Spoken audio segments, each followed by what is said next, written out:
नमस्कार, मैं रेणुका काले। मेरी हिंदी कक्षा हिंदी पथ में आपका स्वागत है। जैसा कि मैंने आपसे वादा किया था कि मल्हार कक्षा 8 की कक्षाएं भी शुरू होंगी। जी हाँ, हम अपने चैनल पर ऑलरेडी डाल चुके हैं कक्षा 6 और कक्षा 7 की मल्हार के सभी लेसन। कक्षा 8 की मल्हार भी आ गई है, तो चलिए उसके लेसन की शुरुआत आज से होने जा रही है। आज मैं आपको सिर्फ इसकी पुस्तक के बारे में थोड़ा सा एक रिव्यू दूंगी कि क्या क्या पढ़ेंगे इस किताब में। देखिए, ये है मल्हार कक्षा 8 की हिंदी की किताब, जो कि एनसीईआरटी की किताब है। नई शिक्षा नीति के तहत ये किताब तैयार की गई है और सीबीएसई के स्कूलों में चलती है। तो चलिए, इसमें आपको कविता, कहानी, पत्र सभी कुछ देखने मिलने वाला है। तो देख लेते हैं क्या क्या है। स्वदेश, जी हाँ, स्वदेश ये एक कविता है जिसे लिखा है गया प्रसाद सनेही जी ने। ठीक है, देशभक्ति जगाने वाली ये बहुत ही प्यारी कविता है और इसके अभ्यास कार्य जो हैं एक बच्चे के बौद्धिक विकास के लिए सभी तरह की एक्सरसाइज से समाहित है। मैं इस बुक का जब अध्ययन कर रही थी ना, आप लोगों के लिए क्लास तैयार कर रही होती है, पहले मैं सारा पढ़ रही थी, तो मैंने ये देखा कि वाकई सभी तरह के अभ्यास कार्य में सभी तरह की बौद्धिक क्षमताओं को परिष्कृत करने, निखारने का सामान मौजूद है। तो अभ्यास कार्य भी हम करेंगे। और इसके बाद मैं बता रही थी, दूसरा लेसन है दो गौरैया। कहानी है ये, भीष्म साहनी जी ने इसे लिखा है। और ये जो स्वदेश कविता थी ना, इसके पहले मैंने बताया देशभक्ति पूर्ण कविता, ये गया प्रसाद शुक्ल सनेही जी की कविता है। और इसका लेसन जल्दी ही मैं लेकर आपसे मिलूंगी।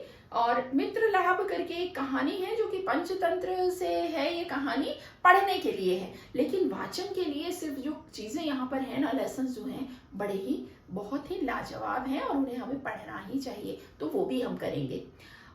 तीसरा लेसन है एक आशीर्वाद, जो कि कविता है दुष्यंत कुमार जी की। और हरिद्वार एक पत्र है, भारतेंदु हरिश्चंद्र हरिद्वार में जब भ्रमण के लिए गए हुए थे, तो वहां से उन्होंने संपादक महोदय को पत्र लिखा था। उस पत्र का यहाँ संकलन है इस लेसन में। फिर कबीर के दोहे हैं। कबीर के दोहे आप जानते ही हैं कि कबीर जो हैं बहुत ही दोहों के लिए जाने जाते हैं। बहुत ही सारगर्भित दोहे उन्होंने लिखे हैं जो आज भी प्रासंगिक हैं। तो उनके कुछ दोहों का संकलन रहेगा इसमें कबीर के दोहे में। फिर छठवां लेसन है एक टोकरी भर मिट्टी। ये माधवराव सप्रे जी की एक कहानी है, इसे भी हम पढ़ेंगे। बहुत ही प्यारी कहानी है। और मत बांधो कविता है महादेवी वर्मा, जो कि छायावादी कवियत्री हैं, बहुत महान कवियत्री हैं। और ये इनकी रचना है मत बांधो। तो इसका लेसन भी जरूर आपके लिए आएगा। पूरी बुक ही आपके लिए आएगी, लेकिन मैं आपको बता दे रही हूँ कि कुल 10 लेसन में से कौन कौन से लेसन है जो हमें पढ़ने हैं। फिर है नए मेहमान। एकांकी है, जयशंकर भट्ट जी ने इसे लिखा है। भाई, एकांकी पढ़ना आना बहुत जरूरी है।